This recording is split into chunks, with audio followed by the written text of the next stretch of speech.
Good morning, and happy to be here again to give an update on something I talked about last year.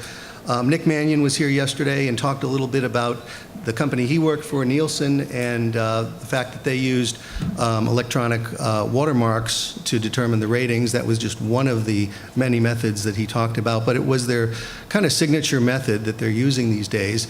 And I've done a lot of work over the past 5 or 6 years looking at watermarks and trying to understand how they're transmitted and what effect what we do as broadcasters what these effects might be having on the watermarks.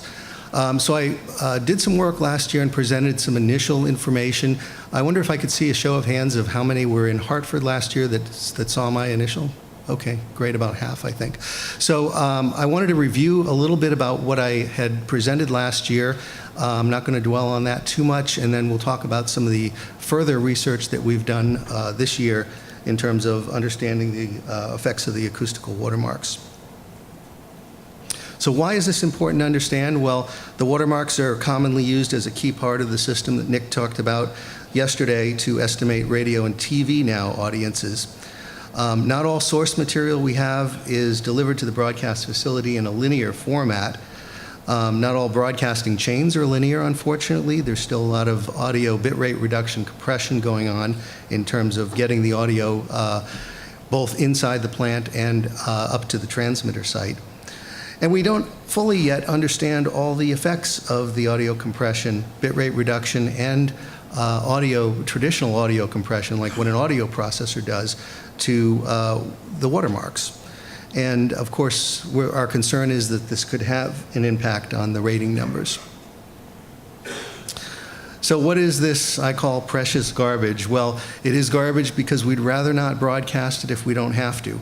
But for those of you who have not heard what this stuff sounds like, I have a couple of samples here where we have reversed the phase on the wanted audio, and you're just left with the watermarks. And so this is actually what we're broadcasting that we're all kind of deaf to because of the acoustical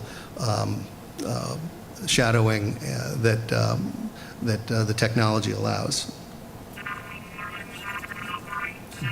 Bring that up, just there we go.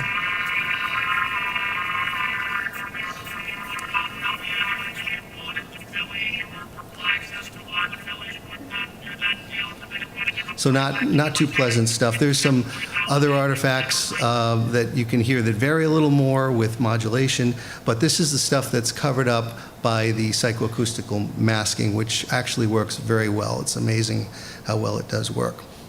So the research that I did was to define the goals, which were to understand what audio compression bitrate reduction does. We had to engineer the test setup, acquire the equipment, obtain some permissions from the broadcasters. In the case of some of the work that I did, it was with Greater Media, and then some further work under Beasley and Mike Cooney to be able to use some of the HD2 stations to vary the importer bitrate assignment for the HD2 to see what the different effects were at different bit rates. We had to verify that the test devices we were going to use were valid and they correlated to real-world effects. We tested sensitivities to amplitude changes, and we ran some control tests for repeatability. We tested with different formats of music and audio compression algorithms. So there's so many variables here. We tried to figure out what was important and what was going to give us significant information in terms of what we need to stay away from. So how do you measure the watermark transmissions? There's the Nielsen ppm meter, the official one that they provide, but that doesn't really give us a whole lot of information in terms of very short time frames. It has a light on it and basically says you're encoding, you're not encoding. We were looking for very specific high-resolution time information on that. The Telos TVC monitor was actually a product that was released last year, mid to late last year. I worked with Jeff Stedman on that from the fine folks at Telos. If you're not familiar with that product, what it does is it basically takes any audio source that's been encoded or hasn't been encoded with these watermarks and gives you very high time resolution information on the quality of those watermarks. The TVC basically gave me two parameters. It gave me a confidence level from 0 to 1. It was a decimal number that estimated the confidence that the message was being received in one piece. And it also gave me a reset interval count, which basically was the number of full messages that were received per unit of time. So these are the pieces of hardware that we could use. Again, the legacy monitors made by originally Arbitron, now Nielsen, are shown on the left.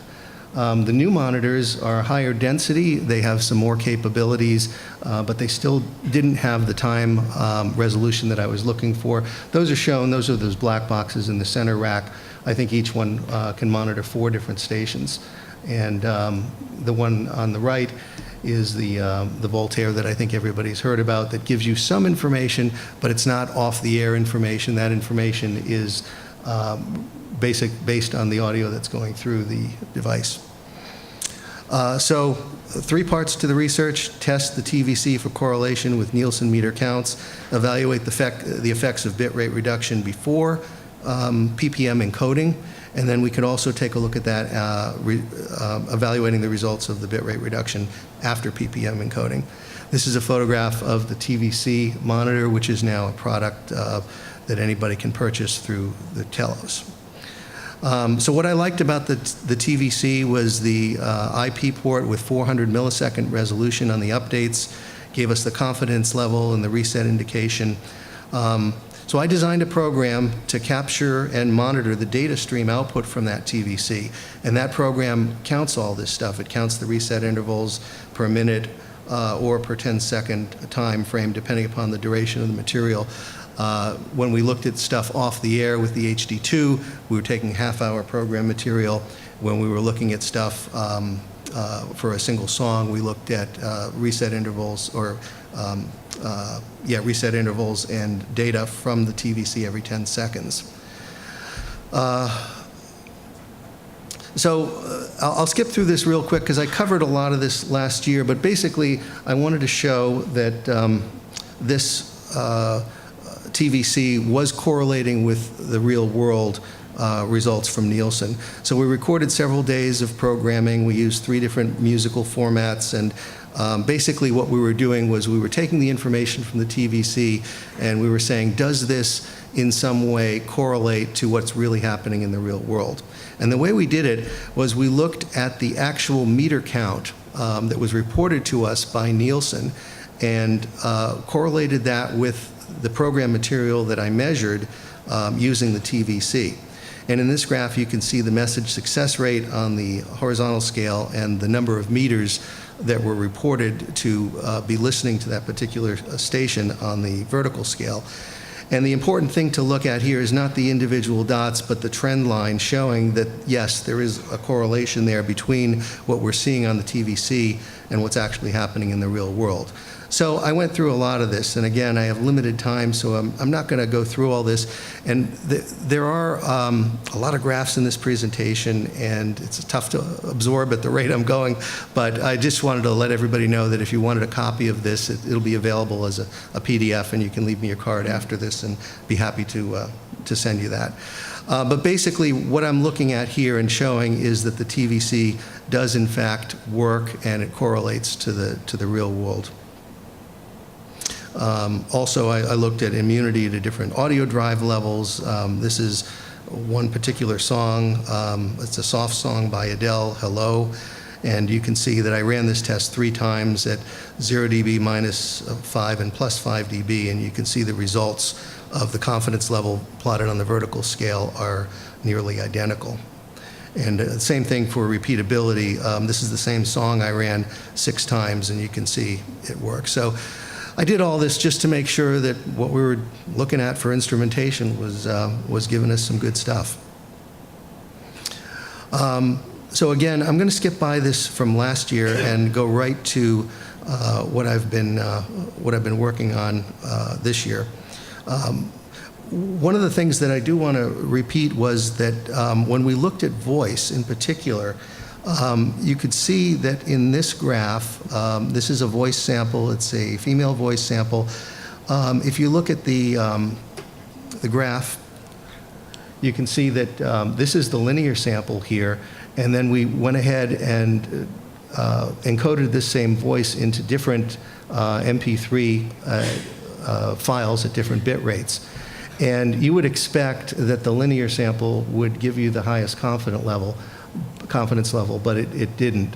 In this case, the yellow, which is at 32 kilobits, looked like it was giving us a better confidence level. And I did several of those tests and was not able to find different results. And in fact, for some reason, some of these voices just encode better at 32 kilobits than the linear sample, which really puzzled me. And I don't have a good answer for why that is, but I thought I would present that data. And when we look at the same kind of thing this is with a male voice, you see that the 32 kilobit encoding actually gives us the higher confidence level as well. And we're looking at linear down here in the red. So there is something strange going on with voice and MP3 compression that we don't fully understand yet. And then we looked at bitrate reduction testing after encoding, and this was basically using broadcast signal. So here we have the audio sample going into an AFX compeller, and of course, just for leveling the audio, going into the encoder, the HD radio importer in this case, and being broadcast over the air. And on the other end, of course, we picked that up off the air with an Innovonics 632 tuner.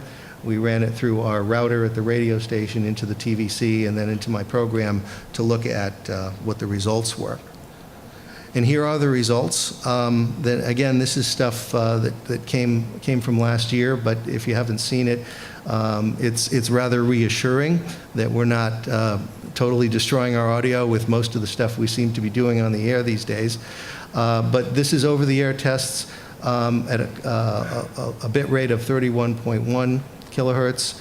I did 3 trials here in different colors, and you can see that they all kind of overlap pretty well, so telling me that I had some consistency there. And this is looking, so this one here was looking at the confidence level on the vertical scale, that number from 0 to 1. And this is looking at the reset interval. And again, that reset interval indicates the number of complete messages per time period. And you can see, over about 34 minutes here, the results are quite similar, showing that the control here looked good, and I could reproduce the results. And so these slides, again, were shown last year. This was the difference in performance from 31.1 kilobits and a very low bit rate, 10 kilobits. So obviously, when you destroy the audio by going down to a very low level of about 10 kilobits, it does have this detrimental effect on the watermarks being broadcast, something we should all be aware of. And this is the same thing, looking at 31 kilobits and 10 kilobit comparison, the blue and the red, showing the reset interval. And again, that's the counts of the complete messages per time unit. And then I did one just looking at the difference between 31 and 26. And this is the same thing, looking at the reset interval. And this was perhaps the most reassuring and most interesting data that was presented last year, and that is comparing the analog linear signal to the WROR HD 164 kilobit signal. So this would be a typical, high quality HD broadcast, comparing it to the analog. And as you can see in these graphs, it's pretty darn close. So that told everybody that I think we can breathe a sign of relief that we're not really destroying the watermarks in most cases when we're talking about our HD1 over-the-air broadcasts. Then this is the same thing for the reset interval. And I did the same thing for another format. This is a hip-hop station, WBQT. So let me get to what I did this year. So I wanted to concentrate a little bit on the lower bit rates, down from 32 kilobits to 16 kilobits. I wanted to look at audio processing effect on the watermarks, not bit rate reduction. So in other words, what happens when we put a heavy audio processor in front of and behind the encoder? And what are the implications, of any, of using that compression on the watermark transmission, obviously. So this year, these are HD2 off-the-air tests. These are control tests for repeatability, again, with WMJX, the HD2 station at 26 kilobits. So I ran several tests here, and you could see that both of these, this one is for the reset interval, and this is the confidence level. So these are control tests showing that, again, I can show and demonstrate that there's repeatability there, and I'm not looking at random noise or anything like that. So here's kind of the meat of what I have to present. This is showing, again, WMJX's HD2, which happens to be Christmas music 24/7, 365 days a year. So this is based on Christmas music for what that's worth. I don't know if that's good or bad. But if you want Christmas music, you come to Boston, you can hear it over the air anytime.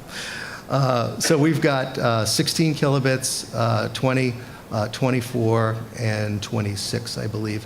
And these are graphed for approximately 30-minute segment here that we've got on the horizontal axis, and I'm graphing the confidence level here. So what this means is basically you look at the yellow here, which is the highest bit rate, and you look at the blue, which is the lowest, and it's pretty much what we'd expect. As you tend to destroy the audio by getting rid of a lot of the bits, you also have an effect on the watermark transmission. So I wanted to try and get some more granularity to see how, because a lot of people are adding HD2s and HD3s and HD4s, and we're getting down to these bit levels. And it's interesting to see how quickly it drops off. I don't mean to make a comment in terms of what this means for ratings. Obviously I don't work for the ratings company, and they have a lot of ways of compensating for that. But I'm just really commenting on the science that we know about that does seem to affect the transmission of the watermarks. And all we can really say for sure is that more watermarks are better. And the chances of picking up those watermarks with your panelists is a good thing if you can increase those chances. I also did some studio testing, so I evaluated watermark transmission prior to over-the-air broadcasting using an audio processor, and we used the audio processor location in the chain as a variable. So what I wanted to do was I wanted to test two ways, one with significant heavy audio processing applied before the PPM encoder, and then again after the PPM encoder, and then take a look at any patterns that indicate a trend toward favoring a particular technique that we've got there. So this is configuration A. We have the audio source here. Went through a Rolls box, which converted the computer unbalanced audio to balanced proper level audio to go into an audio processor. In this case, I used an Orban 8200 audio processor going into the encoder, coming back into the TVC and into my computer to take a look at the data. And this is configuration B, which is the same as A, except we just flipped the position of the encoder and the audio processor. So is it better to have heavy audio processing before the encoder? And what happens if we take that audio that's already been encoded and we process it heavily, which a lot of us do, as it goes over the air? Is that going to have a detrimental effect on the recovery of those watermarks? So this is, I chose this song, Dancing Queen by ABBA, because it's got a lot of energy in the mid-range, and that's where the watermark energy is as well. So this shows configuration A, which shows the audio processor before the encoder, and what we have here is the duration of the song, and we are showing blue line with aggressive processing, and the orange line is raw audio that's not processed. And on the vertical axis, we're plotting the confidence level. And as you can see, it didn't seem to make much difference at all with this particular song. Then if we flip it and we go to configuration B, audio, encoder, then heavy-duty processing, TVC, and into the PC. In other words, we're just flipping those two positions. We do the same thing with the same song, and I still don't see any difference. I wish I had something more exciting to say there, but that's what happened. However, we get into a little more interesting stuff when we get back to the voice here. And this is a different voice sample that I had before. And I had a lot of trouble with this voice sample. I was really concerned about this because I was not receiving a lot of good messages with this dry voice. And I did two samples. One was female voice and one was male voice. And both of them, you can see these confidence levels are very, very low. And no matter what level I put into the encoder, I couldn't get good results out at all, and that bothered me. But this is the data that came out of that. The voice sample was about 30 seconds long, and again, with aggressive processor, we're looking at the blue line here. And with no processing at all, B, we're looking at the bypass, which is the orange line. And you can see with aggressive processing, it does seem to help a bit. Same thing down here, where this is with the processor before the encoder. It makes a little bit of a difference where we're seeing aggressive processing helping with that confidence level.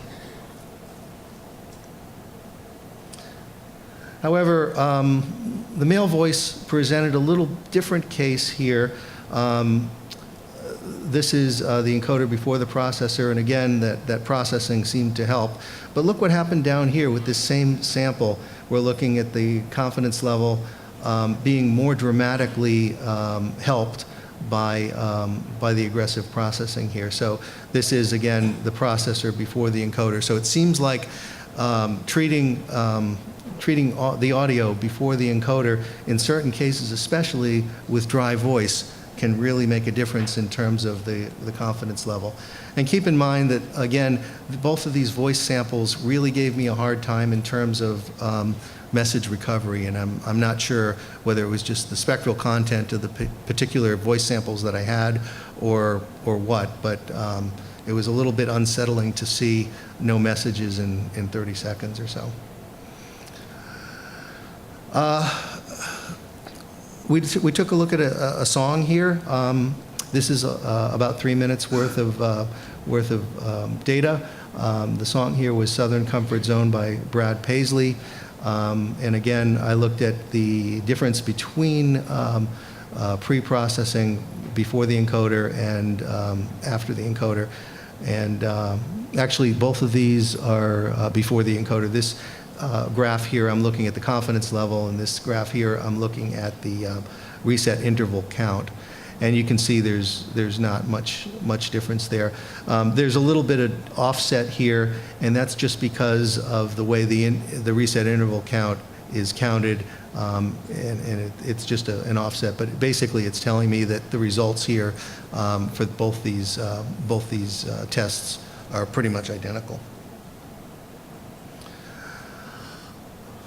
So I also looked at different bit rates versus processor placement, and This is, again, the same material, the same song, a country music song, and we're looking at the linear graph.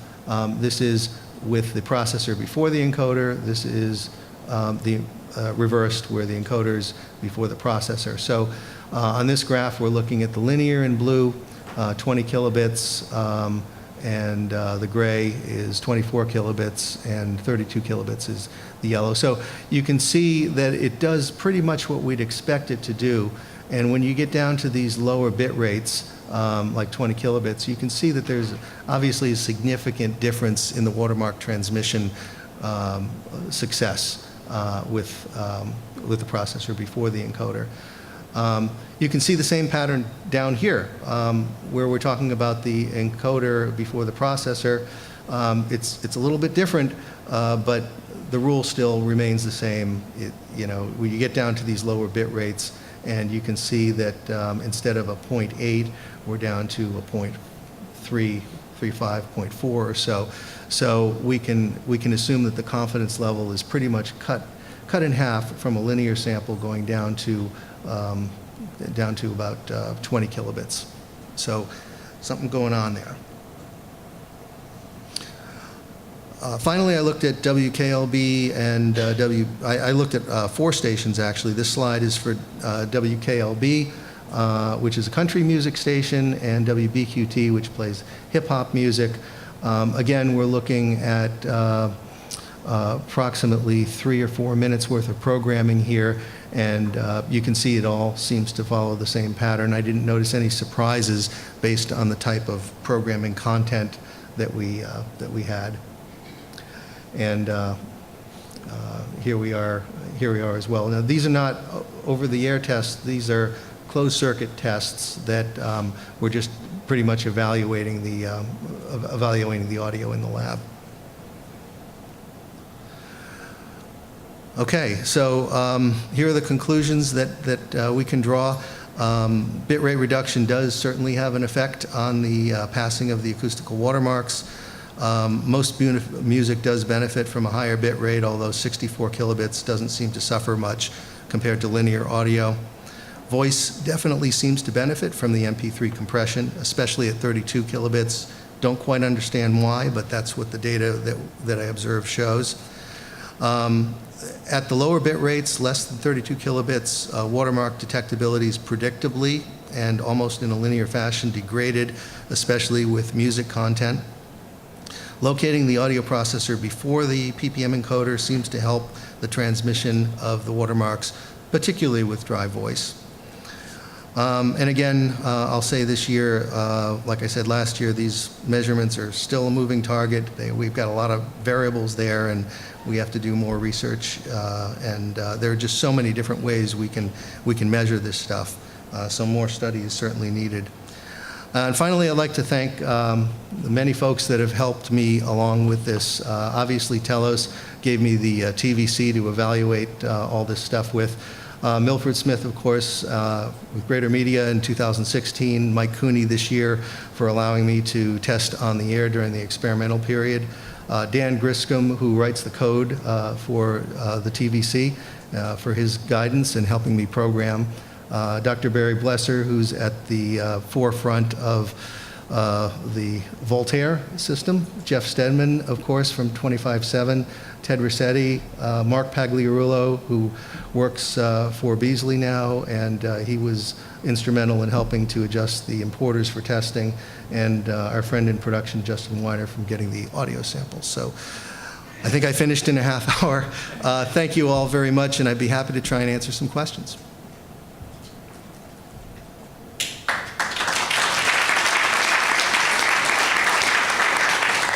Paul, real quick, easy question. Which version of the PPM encoder were you using? Yeah, good question. I should have mentioned that. That's the CBET, the original CBET. Oh, going to the other one makes the samples. Your confidence level are, as Arbitron would refer to it, the number of completed packets or frames within a given period of time would go up dramatically if you were using the current version of software. When I look at that, I very rarely see very many periods of time.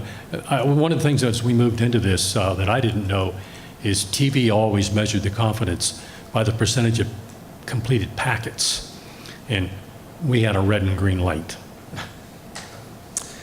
Yeah, there's some controversy about CBET and ECBET let's just say we decided to stick with the original for a number of different reasons. During your testing, did you get a sense of how hard clipping in a post-processing environment would affect the confidence level? I did not. No, that's something I didn't test. We made sure that all the audio was pretty pristine when it went into the encoder. So that's an interesting thing to test next time. I meant really hard clipping of the encoded signal as to whether that would pollute the actual data that was being transmitted by the PPM encoder. No, I didn't look at that. Thank you. Thanks, Paul. On the voice content, did you use phase scrambling or phase rotation at all, or was it just dry voice? Just dry voice, yeah, Okay. straight stuff. Do you feel that would have any effect on the ability to watermark, or have you thought about that? I haven't thought about that, and I don't know. That would be an interesting thing to test. I've noticed on some stations that use the Voltaire and enhanced CBET, on top of that, voices sound dramatically different, and I think phase rotation might have something to do with that, or the signal of the voice being imbalanced, if you will. Yeah, and I think the spectral content as well might have a significant effect. We've all heard of people that encode well and don't encode well, so I may just have had some bad samples there. Okay, thank you.